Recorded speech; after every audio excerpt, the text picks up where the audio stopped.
Welcome, everybody. This is number 17 of the year, Lunch and Learn. Very exciting Wednesday, the 1st of October. How exciting is that? The year's nearly over, but we're only 19 days away from NFC. So if you haven't got your tickets yet, jump on and get them because you'll completely miss out on one of our best calendar events of the year. But, yeah, I'm Helen. This is Baxter and Georgia. And welcome to our Lunch and Learn. Today we're being hosted by Seek Business, and they've been part of the FCA for a long, long time, partnering with us. So today Dennis and Matt will be talking about Recruitment Trends Marketing Insights 2025, and this is a follow-on from in June at the forum.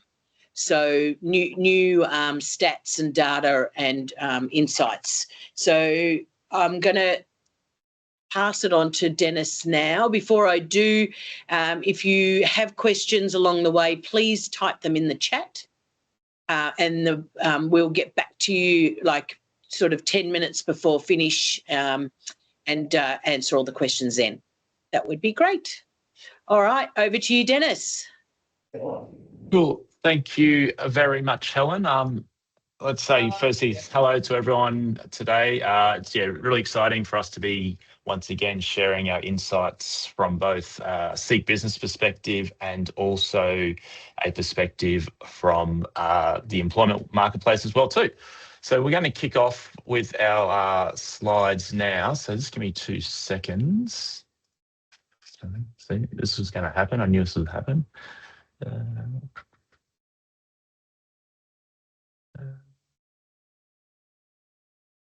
Here we go. Sorry. All right. So yeah, we're going to go through our market insights report today. So so we'll be delving into some fresh data that's from Seek Business that reveals some of the remarkable trends and opportunities. This isn't theoretical, just theoretical data. These insights directly translate to actionable strategies for anyone involved in the franchise space, whether you're a franchisor looking to expand or potential franchise considering investments. So we'll spend time over the next 30 minutes looking at what now is some of the best times in recent years to be involved in the franchise sector.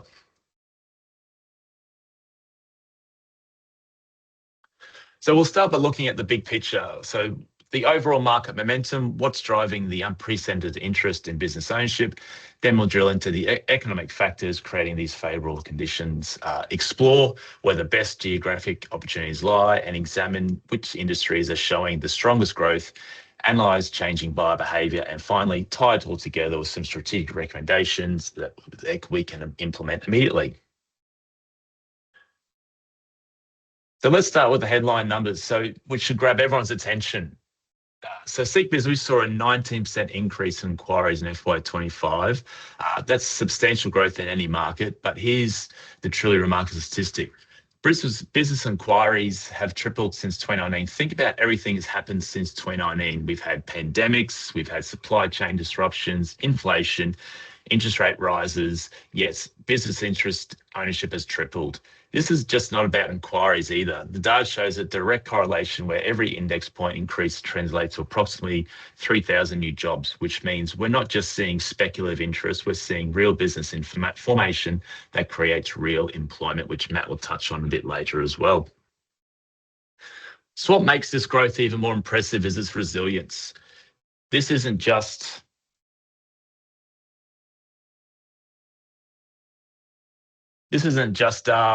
growth that's happened in the ideal conditions. This is growth that's occurred despite massive global disruptions.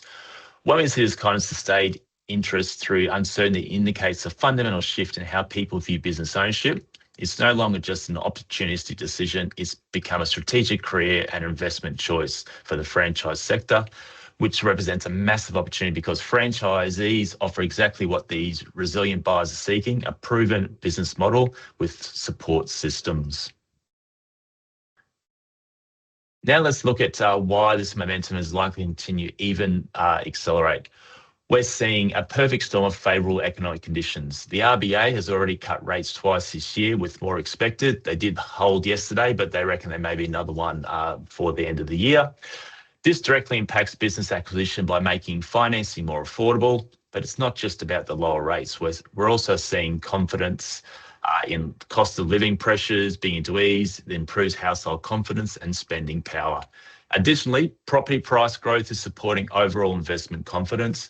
For franchise investors, this combination means both lower acquisition costs and more favourable operating environments.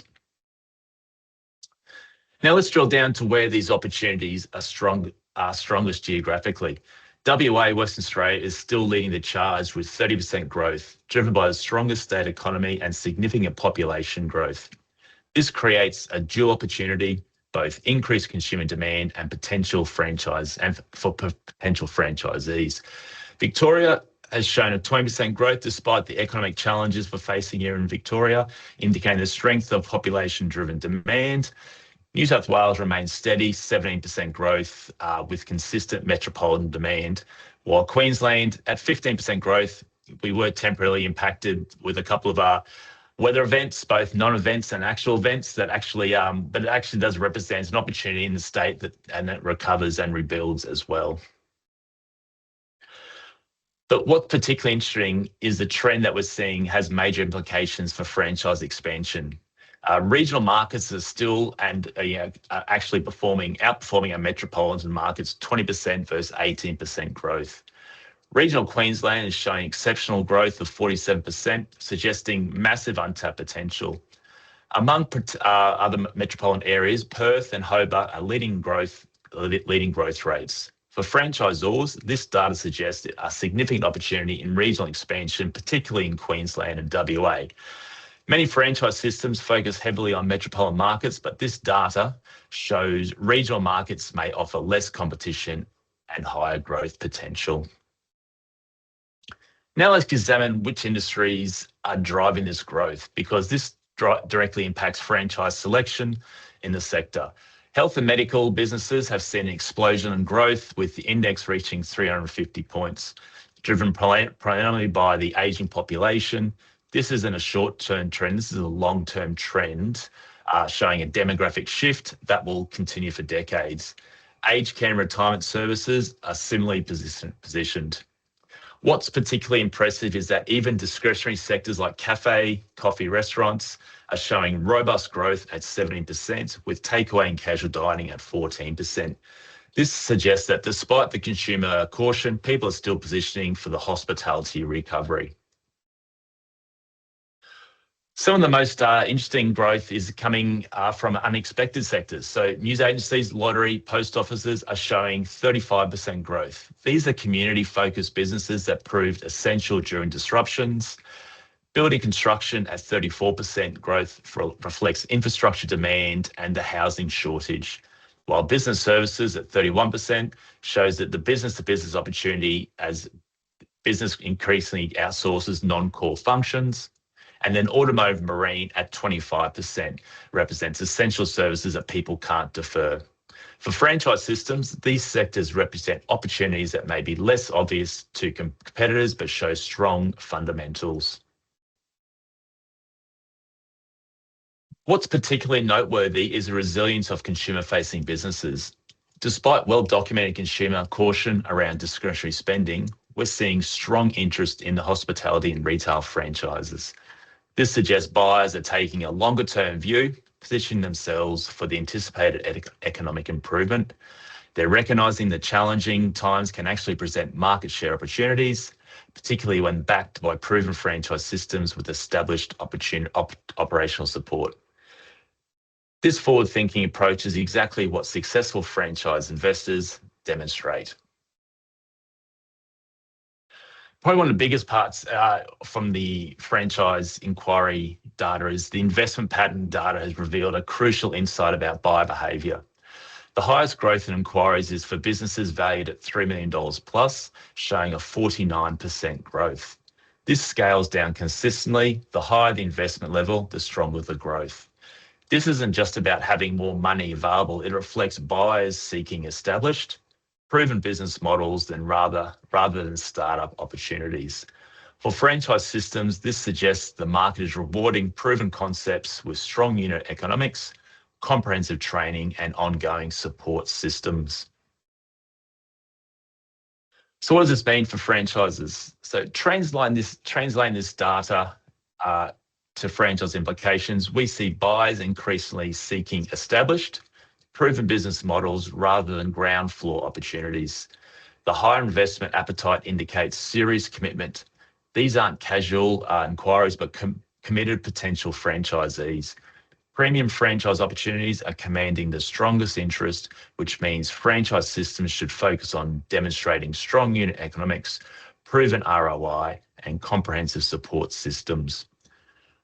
We're also seeing increasing interest in multi-unit and master franchise opportunities, suggesting experienced buyers, business operators are entering the franchise space. So what are some key strategic takeaways? So let me just summarize this data into 4 strategic takeaways. First, timing. We have a rare convergence of strong demand, favorable franchising financing conditions, and the market clearing that creates an optimal environment for franchise growth. Second, geographic focus should prioritise WA, regional Queensland, and other underserved regional markets where competition may be less intense. Third, sector selection should emphasise demographic-driven growth areas like health, aged care, plus essential services that provide resilience during disruption. And fourth, investment positioning should emphasise proven higher value franchise opportunities that appeal to serious, well-capitalised buyers. Final thoughts from myself before we shift gears into some employment trends for Matt. So I just want to emphasise that this data is particularly positive for the franchise sector. The market is primed for franchise success because franchisees offer exactly what today's sophisticated buyers are seeking: a proven business model, comprehensive training, ongoing support, and a reduced risk through established systems. The economic tailwinds we discussed directly benefit franchise acquisition and operation. The demographic trends creating long-term opportunities align perfectly with many franchise sectors. Most importantly, success will favour those who act strategically on these insights rather than waiting for the perfect conditions that may never come. So we'll have some time for questions at the end as well, after Matt's section there as well. But Matt, you need to share your slides because it's starting to play up on my side. So you got yours? Yep. You're on mute. Thumbs up, Dennis. Can you see Seek Employment Insights? Awesome. Yep. Dennis, thank you for that. Helen and team, thanks for inviting us and helping us host. Do see some familiar faces and names like Andrew and Trudy from Soul Origin. I'm the account manager, Seek Business. Dennis is our leader. So if I haven't met you, we will be sending out a brief summary of today.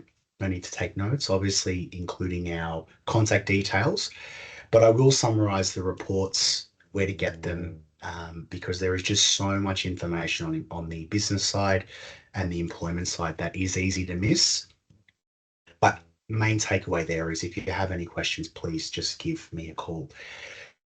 So prior to Seek Business, spent 5 years in the employment side of Seek, out and about in market every week, really understanding what drives businesses and what they want to know from Seek. And I can tell you it was probably the most interesting time in Seek's history, going from pre-pandemic, mid-pandemic, and then beyond. So from Seek's side, we used to be able to very clearly anticipate, or with confidence, what we thought was going to happen in market, what was going to happen with the economy, what was going to happen with candidates.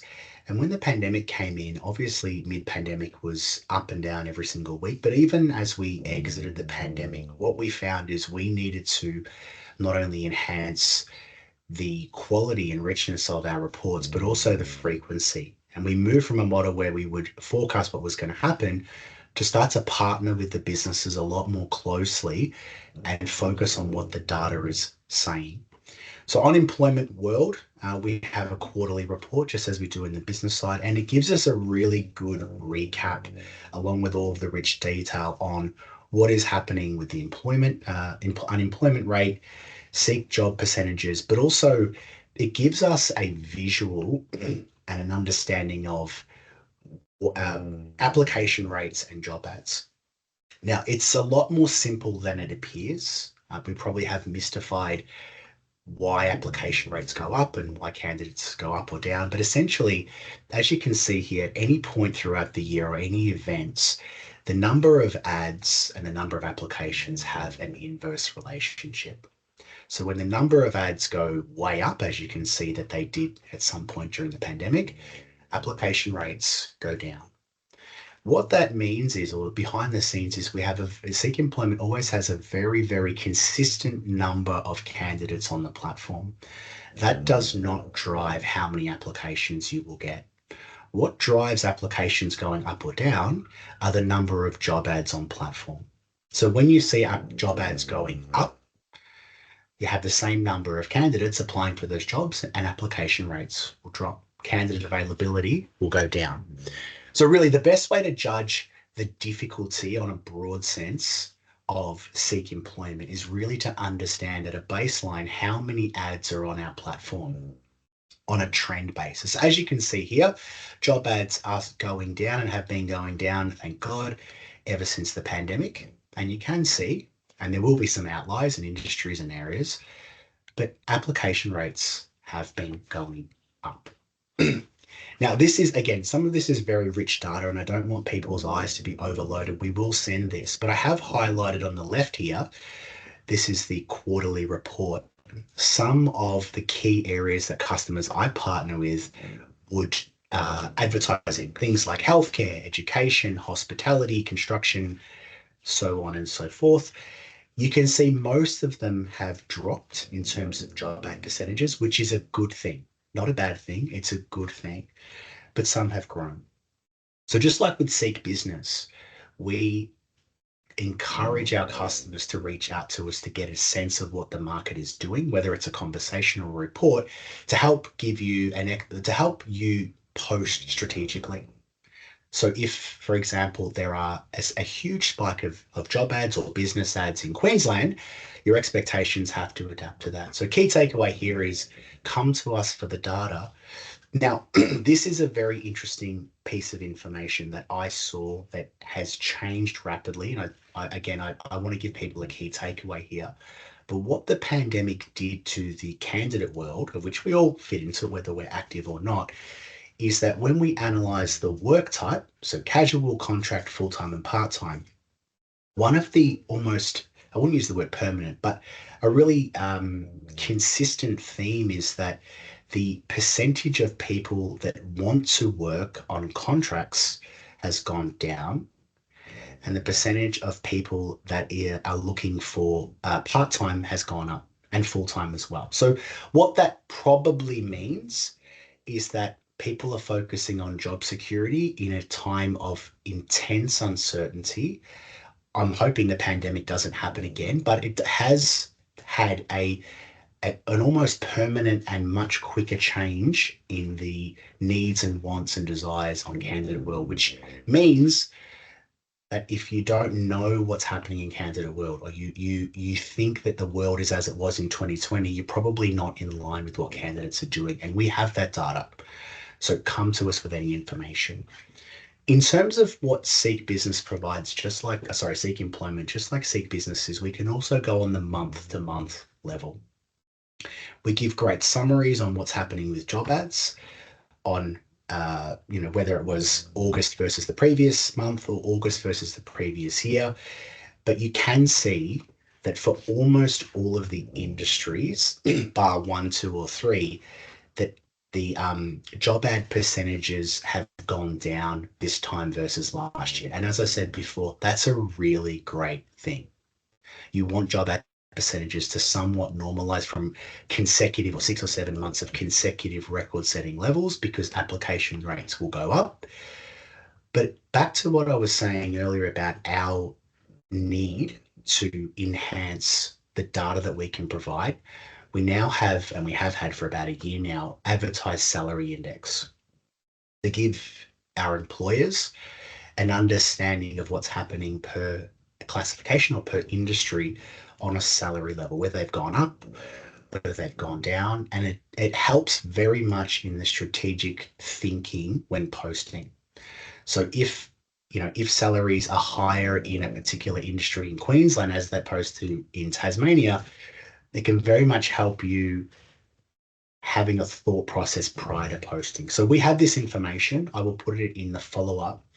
But aside from our employment reports, Seek does a whole host, of which I was a part of most of these until I moved, of candidate-led research, which is never been more valuable because what's happening on their end is quite dynamic. It's changed far quicker than it would have without the pandemic. And there's 3 areas, and the reports will come in the follow-up, that I thought is very much worth highlighting because they're part of almost every conversation that I had with an employer, starting with money. Might be a bit small to get the detail there, but essentially, people always want more money. It doesn't matter what environment you're in, people always want more money. But the pandemic has had an immense psychological impact on people, myself included. Everyone here is uncertainty, whatever it may be. And we saw that when we look at the trends year on year, people are less comfortable with their salary. That's probably not a reflection of the employer, it's a reflection of external, and their feeling of security has decreased. What that really means is that money's a bigger driver for people from necessity than it was before. We also saw, ironically, I'm working from home right now, but you can see that the numbers of people that were working from home during that time peaked, but also is at far higher levels than it was prior to the pandemic, which is somewhat a good thing. But what we do, like, again, it has affected people from different generations and different locations in different ways. So what you see is people that are in the second half of their working life are a lot more confident in their life situation than people who are starting their work journey. So that means that when you break down your data and you're looking where to post and you're wanting to understand what drives people, money is now a really, really big factor. Even making that visible is a huge, huge, huge thing. What that culminates in, and a question we always get, always, yeah, we can't offer a pay rise. Right? Not every business can afford a pay rise. Okay. It's not a reflection of the business, it's a reflection of what's happening in the market.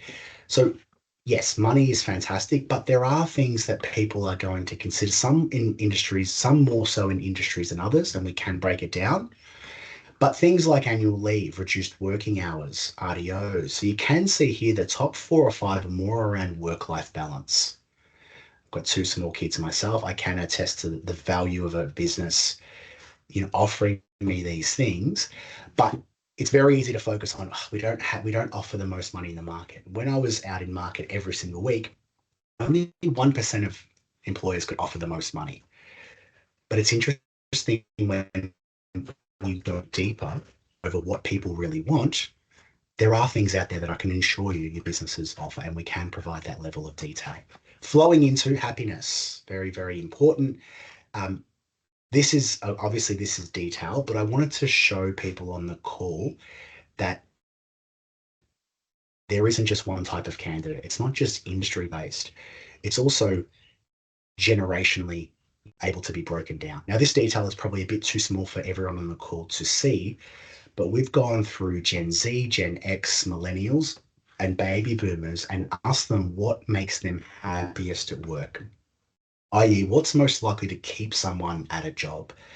There are some consistent ones, but I've just tried to put some boxes around things that I saw can vary enough to make a difference. For example, Gen Z, the youngest ones in the workforce, actually the number one thing they look for that keeps them happy is a team and colleagues. Millennials, I think that's me, it's 5th or 6th down the list. Their manager, I know my manager's amazing, but you can see that when you're looking to hire the younger generation, whether it's retail staff or whether you've got someone in the process, you can see that things like job security also play a part.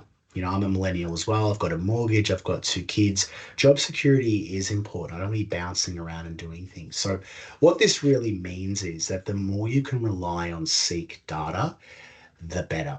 whether it is where do I post, who am I looking at, what do they want, the more that you can best showcase your business or your employer to the right person. Seek always does a great job, whether it's the business side or the employment side, of matching. We're very confident the matching technology is fantastic. But as much as we can match the right person, when we put an opportunity in front of them on either side of the marketplace, if it's not tailored or there's not a thoughtful approach to that person on the other end, what they're very likely to do in today's environment is scroll past. So this data just helps you unpack your opportunity. Similarly, on the Seek business side, if we're not really unpacking what's in it for the buyer, we can do all the matching in the world. We're not putting our best foot forward. So no need to take any notes. We will send this to Helen as a follow-up, and all the reports, which are really beautiful, can be downloaded. I would like to leave people that I'll leave my number, although I don't work for Seek Employment. If you have a Seek account manager on the employment site, please connect with them. If you don't, you have some questions, you'll have my phone number. Please just give me a call. Dennis, I'm not sure if we had any questions in the chat, but we do have a little bit of time if somebody wants to either pop one in the chat or brave enough to come off mute. Yeah, so just on the screen here too. So that QR code on the screen, if you scan that, you can register to receive our Seek Business quarterly market insights report. They'll come straight to your inbox every quarter once that's released as well too. So probably didn't at the start, but with that market insights report, it's compiled between myself, which is, not myself, our chief economist, Dr. Blair Chapman, and also the Seek Business data, and that's where we get the insights from as well too. So yeah, feel free to scan the QR code and register so you can receive that in your inbox on a quarterly basis.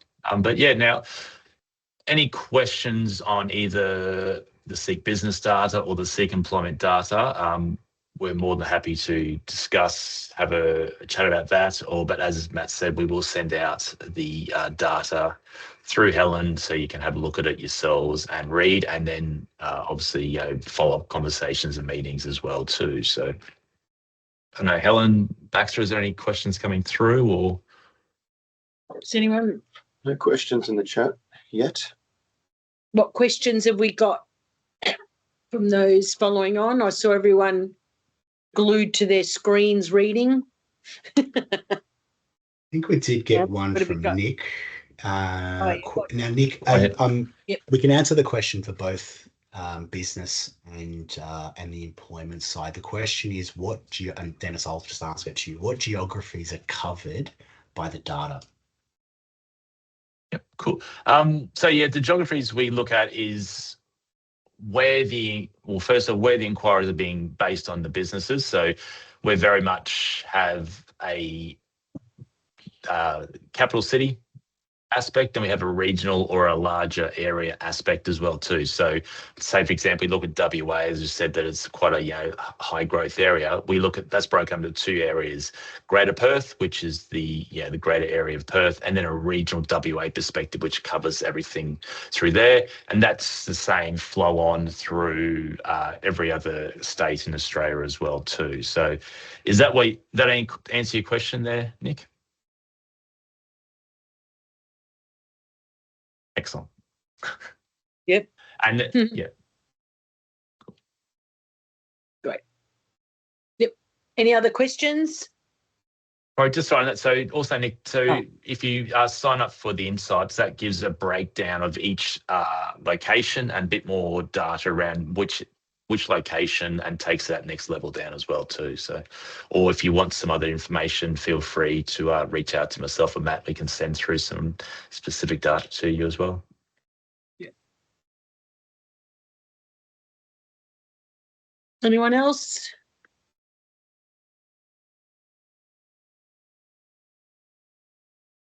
I think everyone's quiet this week. We had our mentoring webinar yesterday, and we had a lot of quiet people on that as well. And it was, just as interesting topics. But I think everyone's probably looking forward to having a Yep. good look at that data, especially the workplace happiness. I think that's important. It is, yes. So just one thing too, just to make sure no one was concerned that no, that was no one snoring or sleeping during the presentation. That was Matt's dog, who is a very loud snorer, and then every meeting it's in the background snoring like a freight train. So it wasn't anyone sleeping there. It was actually Matt's dog. So. I love it. Thanks, Dennis, for the clarification. He is cute. He is definitely worth it. He's very cute. Yeah. Oh, we got a laugh. Thanks, Rose. Excellent. All right. Well, on that note, I thank Dennis and Matt immensely for this. I mean, you know, they don't create all the data, but they actually do, you know, send it off and, you know, explain it all very, very well. And so if you want to hear more from the boys, besides I'm going to send the recording out with their slide deck and the QR code again, they will be at NFC in October, I believe, on a panel. Dennis, what panel are you on? We're doing the round table on the Sunday yes. with the single unit franchises, and it's really an ask me anything session on either Seek employment or Seek business trends, and even more about the laws of attraction, of how to attract staff as well as retain staff. Yeah. Which I think Excellent. would be quite powerful for single unit and franchisees. Yep. And you've got a few multis on the call. I can see Lani there. Hi, Lani. She'll be on your round table. Excellent. She's been nodding during this session. So, George has just popped up, and Baxter, a bit of info on NFC. Again, you know, everyone seems to be lastminute.com ticket purchases in general. So we're not stressed. We have certainly got the numbers, but we'd love more people to come along. That's for sure. The more the merrier, the more networking, and the more, the FCA community can, rise to the occasion. And it's here in Melbourne at the Pullman. So if you're Melbourne based, very easy to get to. And then on that note, we have our next Lunch and Learn coming up it's next week on the Wednesday. We've got so many Lunch and Learns, oh my God. Anyways, hosted by Content Monarchy. It's hosted by Renee, and she will go through lots of marketing tips as well for socials. So without further ado, thank you very much to everyone that jumped on today. You'll get the recording, definitely. Thank you again to Dennis and Matt and Seek Business. All right. Thanks, Helen. Thanks, Baxter. Thank you, everyone. Thank you, everyone. Bye. Thank Bye. you.